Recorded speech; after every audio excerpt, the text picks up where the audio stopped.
অনেকক্ষণ ধরে বসে বসে আমি দেখছি বরমশাই গাছপালা নিয়ে কিছু একটা করছে।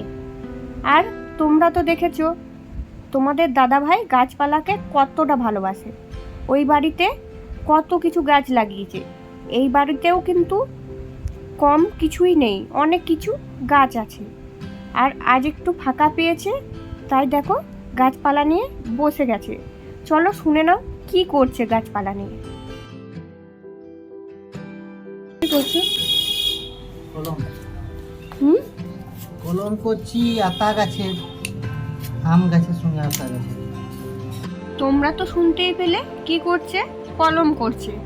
আম গাছের সাথে আতা গাছে কলম করছে। বাড়িতে একটু ফাঁকা সময় পেলেই এইভাবেই কিছু না কিছু করে গাছপালা নিয়ে।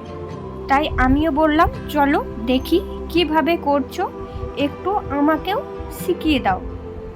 ওটাই বসে বসে দেখছিলাম মনোযোগ সহকারে কিভাবে করছে। গাছ মানুষের জীবনে প্রকৃতির দেওয়া এক শ্রেষ্ঠ উপহার। তো বন্ধুরা, গাছ লাগাও, গাছ বাঁচাও, গাছকে ভালোবাসো। আমাদের বাড়িতে গাছ লাগাতে আর গাছকে সবাই খুবই ভালোবাসে।